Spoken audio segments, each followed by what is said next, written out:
How far can you progress a brand new account in only 24 hours of in-game time? Well, that's really going to depend on your strategy. I tried this out a few months back with a 50 mil bankroll, and I was actually able to get all the way up to a total level of 1066. But what if you don't want to spend 50 mil making a new account, which is totally understandable? Well, the next best way would be through questing, and there's even an optimal quest guide on the wiki, which will show you a very efficient way to progress through quests in the early game. So we're going to try following this guide for 24 hours and see how it compares to starting with 50 mil. How far can we grow our total level, and what other useful things are we going to unlock along the way in just 24 hours? Now, the idea behind the optimal quest guide is it's been set up in a way where it really reduces the amount of actual training you need to do to get other quest requirements. Until the late game, most of the quest requirements are obtained by completing other quests. That's the whole point of this order. Now, we are going to start with 1 mil and see how far that gets us. You'd think questing would be free, and in some ways it pretty much is, but there's one thing that's going to really slow us down if we don't start with at least a bit of money, and that's stamina potions. Questing is pretty much all running, so if we don't start with stamina potions, we're going to be walking most of the time, which will slow us down a significant amount. So stamina potions, I think, are a must.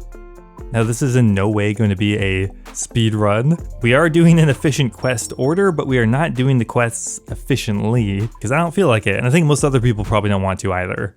But to minimize the amount of times we have to come back to the Grand Exchange, we're going to buy the required items for a good number of quests to begin with here, and some stamina potions to get us started. Okay, our inaugural quest is complete. Cook's Assistant. First bit of experience and our first quest point, bumping us up to 4 cooking. Now, there are certain quests like Mistalin Mystery that don't have to be done in really any order, so I'm pretty sure we don't really have to do this one, but I do as the wiki commands. Who am I to question its greatness? Okay, well, we'll take it. We did get something from it. 6 crafting. Okay, we'll finally get to use all this wool in my inventory to complete Sheep Shear, which is going to get us some crafting experience as well, which will get us to 7 crafting.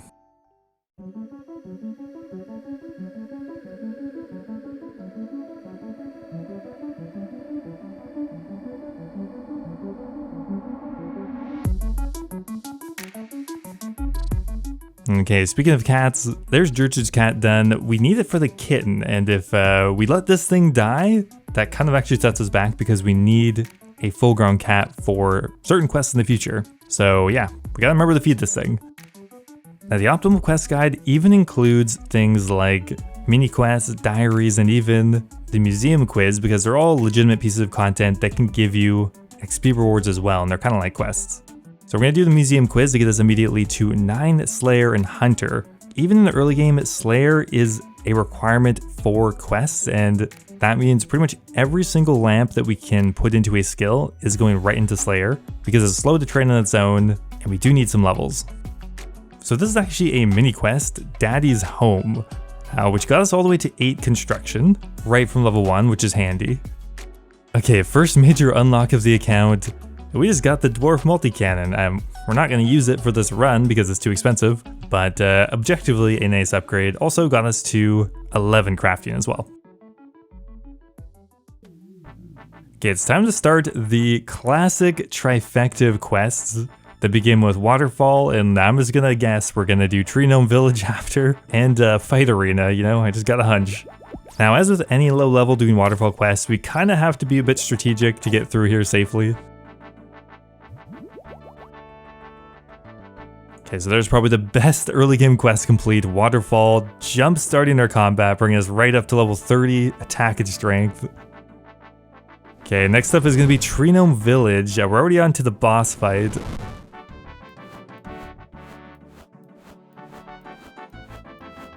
Okay, well, there we go, Tree Gnome Village done, which will get us a few more attack levels and access to the Spirit Tree, which is actually really nice because we're doing so many quests. Having teleport locations unlocked is just really handy on its own. Wow, what are the odds? Fight Arena. It's as if I read the guide in advance and already knew that somehow. 40 attack though, that's pretty good. Okay, we have to do the first little bit of actual skill training on the account, but not very much. We have to build like 5 chairs and we're done. Pretty much we just have to get from level 8 to 10 construction. Okay, that's actually a pretty nice quest to finish. Plague City, getting us all the way to 15 mining. So we can just immediately mine iron, plus we get the Ardoin teleport scroll as well. Although 17 magic, not looking good. There's a free 2,000 woodcutting experience just by doing Monk's Friend. Okay, so there's Haziel's Cult done, and we're doing a couple quests now just for thieving experience. Quite a few early game quests have thieving requirements to them, so the more experience we can get just from questing, the better. There is another bit of thieving experience just from Biohazard, bringing us to 20 thieving. We're getting up there. Okay, this is the first terrible quest we've had to do. Tower of Life is done though. We get some construction experience for that as well. Crafting, a little bit of everything, and even thieving experience. There's some more thieving experience from Tribal Totem, bringing us to 24.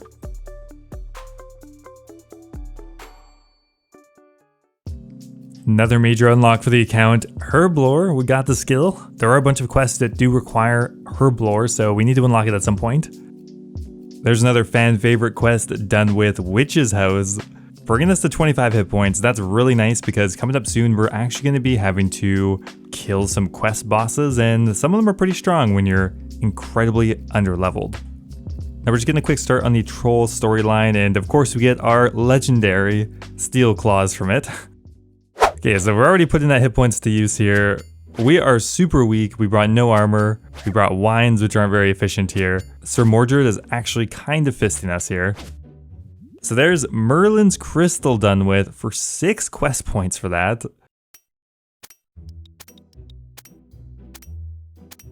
It wouldn't be an early game account if you didn't spend 10 minutes flinching the Black Knight Titan, one of the jankiest monsters in the entirety of RuneScape. So it did take a while to kill him, but Holy Grail is such a powerful quest to get done early. Look at that, 11,000 prayer experience, 15,000 defense, bringing us right up to 29 prayer from, I think, 14 or something, and 31 defense as well. We just jumped up to nearly 300 total level. Finishing up Murder Mystery brings us up to a nice even 50 quest points. Another good question, will we have enough quest points by the end of this 24 hours to get our Barrow's gloves? Kind of doubt it, but who knows? I'm sure somebody could, but maybe not me. Like I said, quests are pretty much constant running, and all I've been drinking today are stamina potions. And I'm not sure if you know this, but stamina potions taste like rotten carrot juice. But luckily, today's video sponsor, Factor, has stocked me up with some of their ready-made meals.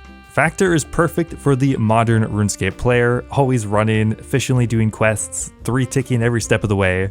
And what's more efficient than not having to cook? Factor delivers ready-made meals right to your doorstep, no prep required and no mess. Factor's so easy and quick that it's literally easier than takeout food, and cheaper. The food from Factor is honestly really tasty as well. Each week they have more than 34 meal options to choose from, and there are even options for vegetarian and vegan diets. They also have tons of add-ons like smoothies, keto shakes, and desserts. A perfect alternative to drinking nasty potions all the time.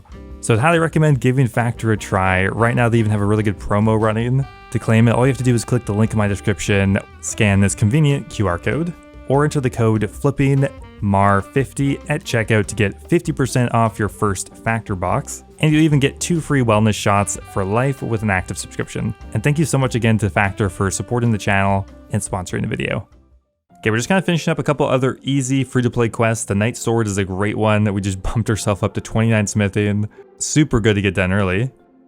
Now, thanks to that smithing boost, we're actually able to now finish a kind of new quest, the Sleeping Giant quest, which gives us access to the Giant's Foundry. That actually gives you a decent amount of smithing experience as well, 6,000, bringing us to 33 smithing. So finally, after all of those quests, we actually have to do a little bit of legitimate skill training. Not very much though, we just need to get from level 1 to 10 the fletching, which will take like 3 minutes. It'll be really quick. We'll just buy some arrow shafts and feathers, and that should be enough, I think. Okay, so there's 10 fletching, and we needed that for a pretty important quest right now, Tourist Trap. There's quite a few quest requirements locked behind agility, and agility is actually quite slow in the beginning. So the best way to jumpstart that is just to do Tourist Trap, which had a fletching level requirement, but we are good to go now. Boom, Tourist Trap done with. We're gonna put both of the experience rewards into agility. Would highly recommend doing that. That bumps you right from level 1 to 26 agility. which is much faster than just training it legitimately. Probably like an hour of agility training, or just do a 25-30 minute quest that you'll need to get done eventually. Anyway, kind of a no-brainer. Now, thanks to that jump in agility, we can now do the Grand Tree quest, which had a requirement of 25. This gives us a ton of good experience in attack, agility, and magic. We're bumped up to 32 agility, 44 attack, and 24 magic. Really handy, and you'll notice we just crested the 1/4 mark. We are now 6 hours into the challenge. In no way am I doing things very quickly, but we're making some good progress. Now, I mentioned earlier that actually doing the diaries is another thing that's on the efficient quest list. Once again, diaries are something you need to get done eventually, and they do give you experience rewards. So we're actually gonna go do the Ardoin Easy Diary, because there's not really many requirements to do it, and we have all of them now. Because this one is a multi-use one. Now, of course, we get the experience lamp, but we also get the Arty Cloak 1, which is really nifty. Even on the main account, having this teleport is really handy. Infinite teleport to a monastery, and once we get our Draymond Staff, a pretty close teleport to a fairy ring as well. Now, as for the antique lamp, we're going to be putting that into agility right now. I can't believe I'm doing this quest again. Rag and Bone Man 1 is done. Not my favorite quest, but as long as we don't have to do the second one, I'll be okay. Okay, it's finally time to unlock Mauritania and get started with some of the quests there. We get a bit of prayer experience for this one, bringing us to 30 prayer. Not bad. We will eventually need protection prayers to be able to reasonably do some of the quest bosses, so we do need to get our prayer up pretty quickly, but there is a good amount of standing prayer experience just from doing other quests, so we shouldn't have to spend too much money or time training it normally. Classic combo here is doing Nature Spirit as well, getting us some crafting hit points and defense experience, getting us a couple levels, which is nice as well, bringing us up to nearly 400 total. There we go, making history done with, much easier on this account. Okay, the Mountain Daughter quest also gives a decent amount of prayer experience, 2,000 for that, also a bit of attack experience, bringing us to 45 attack just from questing and 32 prayer. And we're now 8 hours in, so only 16 hours to go. We're already up to 68 quest points, so we're flying through them.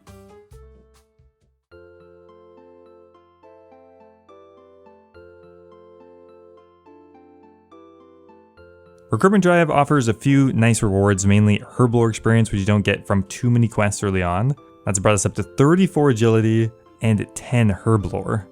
Okay, so it's finally time to get started with Recipe for Disaster. Not because I have too many of the subquests I can do yet, but some of the subquests are actually quite useful for early game experience rewards.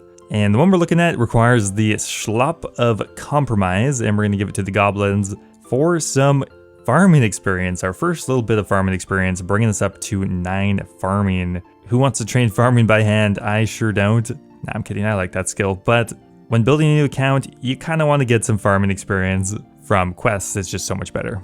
Okay, another nice quest to get done with, the Lost Tribe, giving us some mining experience, probably my least favorite skill. So the more experience we can get in mining, the better, bringing us to 23.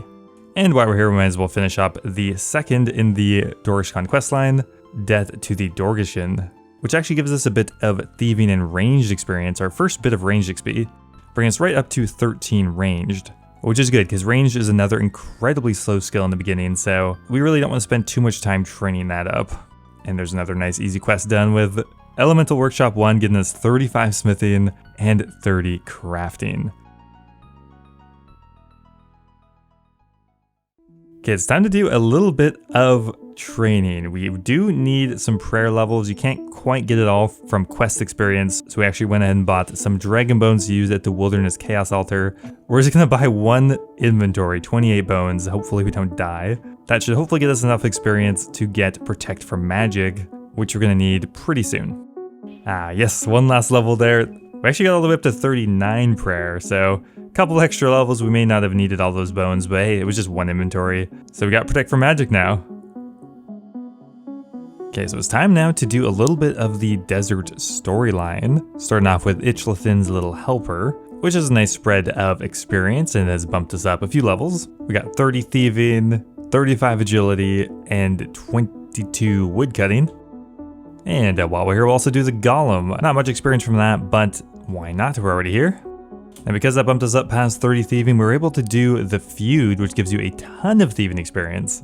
15,000, which is going to bump us up all the way to 37 thieving. Very nice. Okay, so we've been able to avoid doing much actual skill training for the majority of this run so far, but there is one early game quest that is kind of impossible to get all the requirements without training legitimately, and that is for Lost City. This quest unfortunately just locks out too much, so we do need to get the requirements for it. 31 crafting and 36 woodcutting. Right now I believe we are level 30 crafting, so only a few more levels there, and 22 woodcutting. That will take probably the majority of the time. So about 40 minutes later, and we're able to get up to 36 woodcutting. Didn't take too long, but it is a notable chunk of time that I think is worth mentioning. While we're at it, we're also going to get 30 fire making, which only took like 5 minutes. And finally, 31 crafting, only a few minutes from that as well. So all in all, probably about an hour detour to do the skill training, but it kind of had to be done. There we go, Lost City is done with, which is pretty important because it will be getting us access to fairy rings as well as some additional quest lines. And if you look at our time played, we are now about halfway through our 24 hours. So let's see what we can get done in the latter half. Well, Fairy Tales Part 1 is a bit of a struggle at lower levels because the damage you do to the tank root is based off your strength and farming levels, which are incredibly low. So we have to flinch it, and that has taken a terrible amount of time. There we go, Fairy Tales Part 1 done. Really nice amount of farming experience. That is going to bump us all the way up to 20 farming. Plus, we now get access to fairy rings, which will save us time on just the rest of the quests. Always happy to have that one, and it just adds another useful thing that we're able to unlock in this account in under 24 hours. We've been digging in the same spot for, I'm not even kidding, like 20 minutes. Why is this icon thing so rare? So I really don't like the dig site as a quest, but I hate mining more, and that has given us 15k mining experience, bumping us all the way up to 35 mining and 17 herblore. So it's the lesser of two evils for sure, but still not my favorite quest. Okay, so I originally transferred over a mill, but we're actually about out of money, mostly entirely from stamina potions. So we're going to transfer over a bit more money, another mill, to make sure we don't run out of supplies for the rest of the run.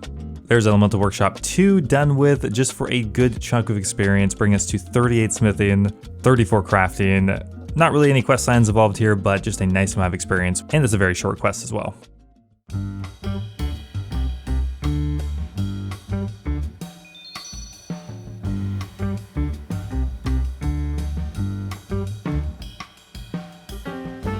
So one of our skills was still level 1, and that was Runecrafting, but we did the Abyss mini quest to immediately jump us up to 9. One thing that's really noticeable is Runecrafting experience is almost never given out from quests, and yeah, you can tell. So there was one last skill that was level 1, and that was fishing, but now we have dealt with that as well because we finished up Sea Slug. Very nice early game quest to do, bumping us immediately to 24 fishing.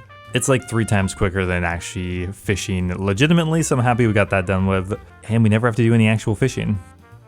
Okay, so we have a little bit of an issue here. We need more Slayer experience because quests like Animal Magnetism require Slayer. So we're gonna do a couple easy ones here. We did the Mountain Dwarf sub quest, which gives you 1,000 Slayer experience.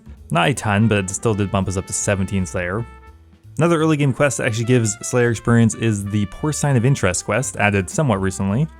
Getting us another 1,000 Slayer experience, bumping us up to 19 Slayer, which means we can now do Animal Magnetism when we feel like it. But we're on a roll here, we're getting more Slayer experience. There's the Wanted quest done for 5,000 Slayer experience. Pretty decently easy quest for that much XP. Skipping through the early levels, that's 26 Slayer, not bad.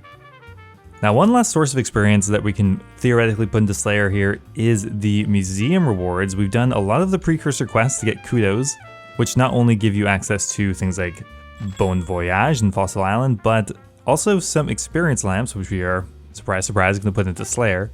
We're going to get 3 lamps here for a total of 3k experience, which will bring us all the way up to 29 Slayer. But we're not actually done with the museum yet. We have to find all of the artifacts in the rocks here, which we're really mainly doing for the kudo requirement because Fossil Island does require the museum kudos, so we might as well do that while we're here. I don't know what happened here, but we somehow have less kudos than the optimal quest guide, but I don't think it matters. We have enough to do Fossil Island. I think that's all that really matters for, well, at least my run anyway. Also, if you talk to the clerk, there's actually more experience available there. 2,500 crafting and 3,500 mining. That bumped us up a mining level and a crafting level, so we'll take it.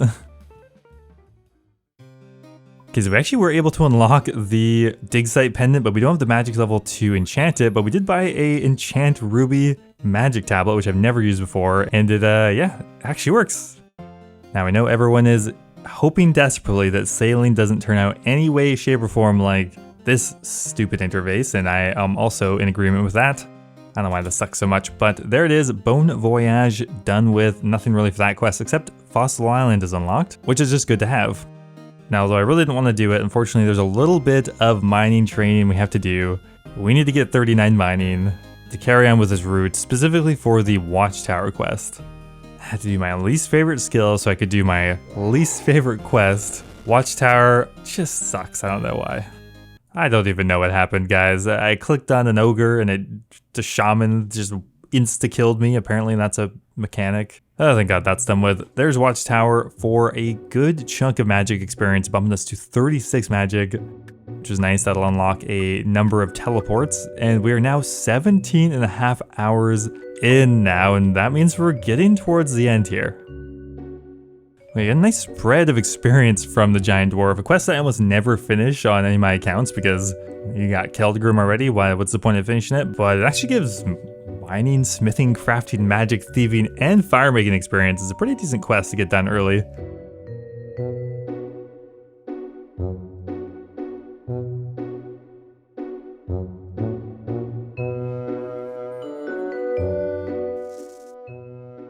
Okay, another quest I hardly ever finish is a Forgettable Tale, but you do get farming experience from it, which is nice. 5,000 farming experience, which bumped us all the way up to 26 farming.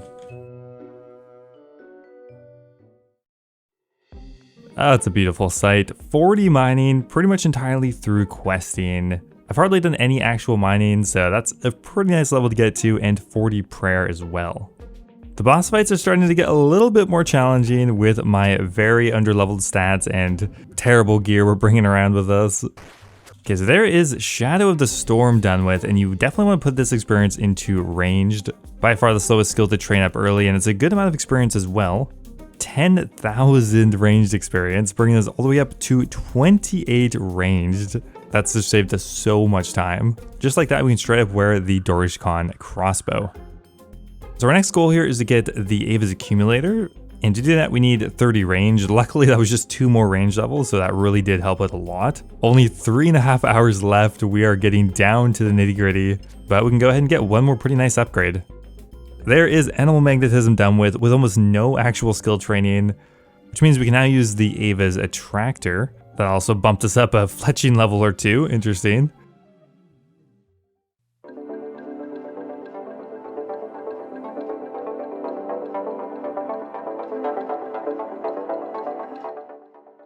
I always love Zogre Flesh Eater because you get like almost 200k just from finishing the quest. These Urg bones are worth so much, like 60k each. So this will help recoup some of our losses just from all the stamina potions. Also get a nice spread of experience for this quest. The most notable thing is Herblore experience. You don't get very much of that, but that is going to give us a couple levels in Fletching and Herblore.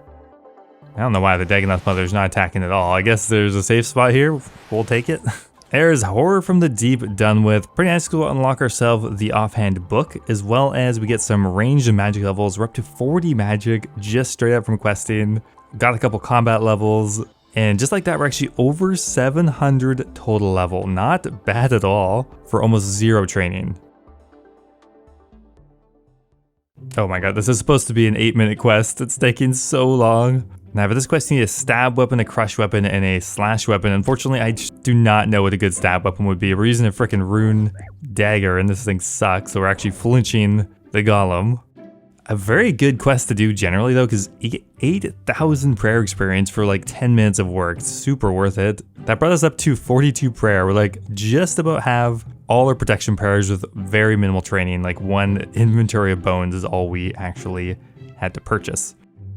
And if you look at our time, we only have about half an hour left. We're nearly done, so we're just going to do a couple quick quests. These are not going to be in the exact order. The next recommendation is actually Garden of Tranquility, and I'm not doing that quest. I was probably not going to do it anyway, I hate it.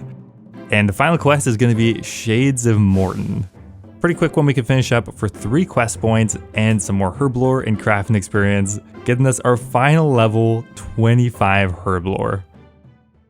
So there we go guys, 24 hours of following the optimal quest guide has been completed. So we ended up with a total level of 710 alongside 81 completed quests out of 160, so just north of half of them are done. And also we have just a bit more than half of the quest points in the game, which makes sense. Looking at our stats here, we have a good array of early game stats already leveled up without having to train any of them at all. We got into the 40s for multiple skills, including mining, attack, magic, prayer, and mid 30s for quite a few others.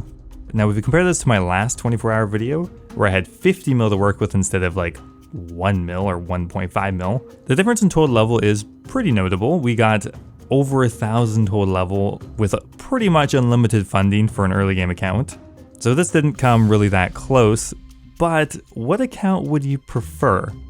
I think there's no doubt that I would prefer this account. It has half of the quests done. Sure, its total level isn't as high, but we are already done 24 hours worth of questing, where the first account still has to do all of that. And not only that, we have quite a few useful unlocks as well. We got fairy rings unlocked, we got the magic secateurs, we got spirit trees, we have protection prayers, we got a couple diaries done with, we got the Ava's accumulator, we have the ancient mace, we got Fossil Island, the dwarf multi-cannon, we got these sick-ass goggles, and in the end, we actually only ended up spending roughly around 1 mil. I had to transfer over a bit more money, but we have about 800k left over just in various pieces of gear, resources, quest items, whatnot. So maybe about 1.2 mil, and we were able to get all of that done. So pretty good value for your money. I think this really goes to show how powerful questing is, especially in the early game, and if you can enjoy it, by far the best way to go if you don't have a lot of money to start a new account with. Anyway guys, I hope you enjoyed the video, thanks for watching, and I'll see you in the next one.